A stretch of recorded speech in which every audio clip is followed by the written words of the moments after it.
जय श्रीमन नारायण मित्रों आज हम बात करेंगे महर्षि पाराशर द्वारा रचित बृहद पाराशर होरा शास्त्रम के अध्याय 57वें की। इस 57वें अध्याय में कुल 83 श्लोक है और राहु की महादशा में बाकी सारे ग्रहों की अंतर्दशा का विस्तृत वर्णन महर्षि पाराशर द्वारा किया गया है। और आज के पहले हमने 1 से लेकर 7 तक 7 श्लोकों का वर्णन, जिसमें राहु की महादशा में राहु की अंतर्दशा का वर्णन है, इसका व्याख्यान हमने कर दिया है। और आज हम वर्णन करेंगे श्लोक नंबर 8वें से लेकर श्लोक नंबर 20 तक कुल 13 श्लोकों का, जिसमें राहु की दशा में गुरु की अंतर्दशा का विस्तृत वर्णन महर्षि पाराशर ने किया है। तो आज के पहले वाले वीडियोज को अगर आपने नहीं देखे हैं तो हमारे youtube.com/बालाजी ज्योतिष केंद्र इस चैनल पर जाइए, चैनल को सब्सक्राइब कीजिए और सारे वीडियोज को देख करके अपने शुद्ध वैदिक ज्योतिष के ज्ञान को बढ़ाइए। तो चलिए आज का प्रसंग हम आरंभ करते हैं। महर्षि पाराशर अपने 8वें और 9वें श्लोक में कहते हैं कि राहोर अंतर्गते जीवे लग्नात् केंद्र त्रिकोण गे स्वच्छे स्वक्षेत्र गे वापी तुंग स्वरक्षां सगे पिवा स्थान लाभम मनोधैर्यम शत्रुनाशम महत् सुखम राजप्रीतिकरम सौख्यम जनोतीव समस्नुते।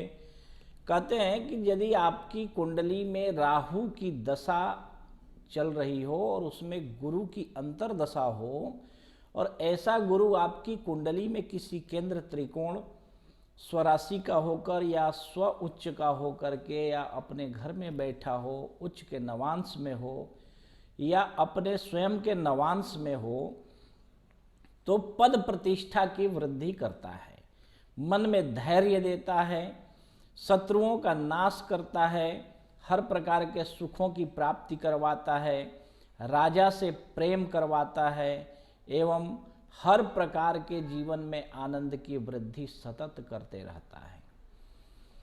10वें श्लोक में महर्षि पाराशर कहते हैं कि दिने दिने वृद्धिरपि सिते पक्षे यथा शशि वाहनादि धनम भूरे गृहे गोधन संकुलम। कहते हैं कि जैसे शुक्ल पक्ष का चंद्रमा दिनों दिन बढ़ता है, वैसे वाहन, धन और घर परिवार एवं गौधन की वृद्धि दिनों दिन ऐसा गुरु जातक के जीवन में करता है।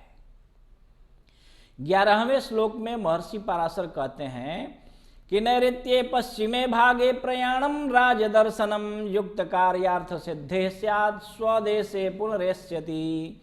कहते हैं कि नैऋत्य अथवा पश्चिम दिशा की यदि यात्रा ऐसे समय में जातक करे तो वहाँ का जो राजा है या फिर कोई बहुत बड़ा व्यक्ति है, उद्योगपति है या बहुत अमीर व्यक्ति है, ऐसे किसी महान पुरुष से उसकी भेंट होती है, उसकी यात्रा भी सफल होती है और सफलतापूर्वक उसकी घर वापसी भी होती है। 12वें श्लोक में महर्षि पाराशर कहते हैं कि उपकारो ब्राह्मणानां च तीर्थयात्रादि कर्मणां ग्राम वाहन लाभश्च देव ब्राह्मण पूजनम। कहते हैं कि ब्राह्मणों का उपकार, तीर्थ यात्रा आदि का पुण्य, वाहन की प्राप्ति और गांव की जमींदारी जैसी पद प्रतिष्ठा पदवी की प्राप्ति होती है। 13वें श्लोक में महर्षि पाराशर कहते हैं कि पुत्रोत्सवादि संतोषो नित्यम मिष्टान्न भोजनम नीचे वास्तंगते वापे षष्टाष्टव्यय राशिगे। कहते हैं कि पुत्र का जन्म अथवा पुत्र का यज्ञोपवीत संस्कार अथवा पुत्र का विवाह आदि उत्सव होता है घर में। नित्य 56 प्रकार के भोग ऐसे जातक के जीवन में प्राप्त होते हैं। परंतु 13वें श्लोक के दूसरे लाइन में महर्षि पाराशर कहते हैं कि नीचे वा अस्तंगते वापि षष्टाष्टव्यय राशिगे।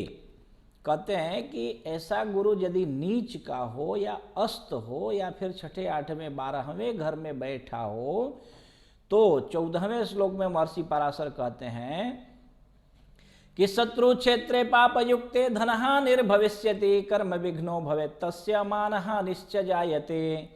कहते हैं कि ऐसा गुरु जो नीच का हो, अस्त हो, 6ठे 8वें 12वें में बैठा हो, शत्रु के घर में हो अथवा पाप ग्रहों से युक्त हो, तो धन हानि करवाता है, कर्म विघ्न, अर्थात कोई भी कार्य आप कितनी भी योजना बना करके कर लो, अंतिम में जाते जाते उसमें विघ्न बाधाएं जरूर खड़ी करता है।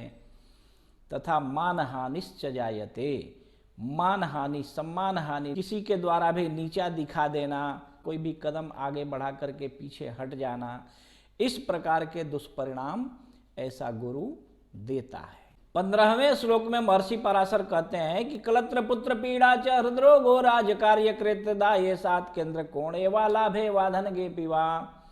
कहते हैं कि ऐसा गुरु पत्नी पुत्र को कष्ट तथा हार्ट अटैक जैसी बीमारियां भी देता है। अब यहाँ पे एक और शब्द महर्षि पराशर ने लिखा है कि राज कार्यकृत, अर्थात राजा के द्वारा भी कार्य जो मिलता है वो भी संपन्न नहीं होता है, अथवा कुछ विद्वानों के द्वारा यहाँ पे ये कहा गया है इस श्लोक की व्याख्या में कि इस समय में कितना भी मुश्किल समय चल रहा हो, परंतु ऐसे समय में भी गुरु जो है वो शुभ ही करता है। अर्थात बड़े बड़े कॉन्ट्रैक्ट सरकार के द्वारा जो मिलता है वो भी ऐसे जातक को प्राप्त होता है, ठेका आदि की प्राप्ति होती है। परंतु 15वें श्लोक के दूसरे लाइन में महर्षि पराशर कहते हैं कि दाये सात केंद्र कोणे वाला भे वा धन गे पिवा। अब आप समझो कि अगर दशानाथ से ऐसा गुरु किसी केंद्र में, त्रिकोण में, अथवा लाभ भाव में या फिर धन भाव में, दूसरे भाव में बैठा हो, दूसरे 11वें में भी हो, तथा 16वें श्लोक में कहते हैं कि दुश्चिक्के बल संपूर्ण गृह क्षेत्रादि वृद्ध कृत भोजनांबर पस्वादि दान धर्म जपादिकम। कहते हैं कि अगर ऐसा गुरु दुश्चिक्के मतलब तीसरे भाव में भी हो, अर्थात दशानाथ से केंद्र त्रिकोण 11वां दूसरा अथवा तीसरा घर जो है अगर इसमें भी बैठा हो, साथ ही अगर वो बलवान हो तो गृह क्षेत्राभिवृद्धिकृत, घर एवं जमीन जायदाद की वृद्धि करवाता है। भोजनांबर पशुआदि दान धर्म जपादिकम, भोजन पशुधन आदि की वृद्धि, जमीन जायदाद की वृद्धि एवं दान धर्म जप आदि करता करवाता है। पुण्य कर्म आपके हाथों से ऐसा गुरु करवाता है। कि भुक्त्यंते राजकोपाच्च द्विमासम देह पीड़नम ज्येष्ठ भ्रातुर विनाशश्च मातृपित्रादि पीड़नम।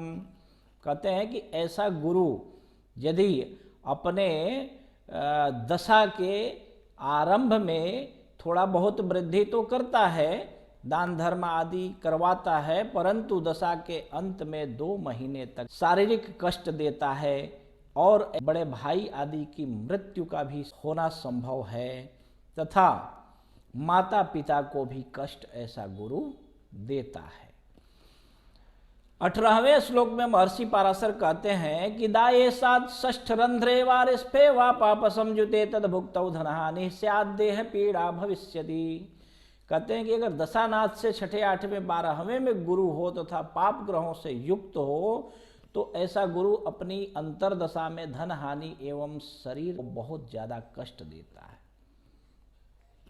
द्वितीय द्यूननाथे वाह्यपमृत्युर्भविष्यति स्वर्णस्य प्रतिमा दानम शिव पूजाम च कारयेत। कहते हैं कि दूसरे या 7वें घर में उसकी अपनी राशि बैठी हो और वहाँ का अगर स्वामी हो और वहीं पे बैठा हो तो अपमृत्यु या दुर्घटना का भी भय होता है। ऐसा गुरु अगर आपकी कुंडली में अशुभ फल दे रहा हो तो ऐसे गुरु की शांति हेतु आपको भगवान शिव की पूजा करनी चाहिए तथा भगवान शिव की स्वर्ण की प्रतिमा बना करके किसी वैष्णव ब्राह्मण को दान करना चाहिए। अब यहाँ पे ये चीज़ मैं आपको बता देता हूँ, भगवान आदि शंकराचार्य जो थे वो भगवान नारायण के प्रतिमा के सम्मुख बैठ करके और शैव मंत्र का जप करते थे और भगवान शिव के मंदिर में बैठ करके वैष्णव मंत्र का जप करते थे, क्योंकि शिवस्य हृदयम विष्णोः विष्णोश्च हृदयम शिवः, है ना। तो इस प्रकार श्रेष्ठ शंभोश्च प्रसादेन गृहस्तुष्टो द्विजोत्तम देहारोग्यम प्रकृते शांतिम कुर्याद विचक्षणम।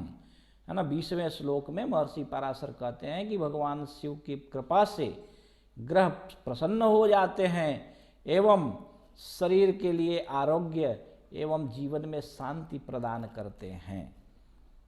तो मित्रों, यहाँ पे आप ये बात समझ गए होंगे कि अगर दशानाथ से अथवा लग्न से 6ठे 8वें 12वें में बैठा गुरु कभी शुभ फल नहीं देता है।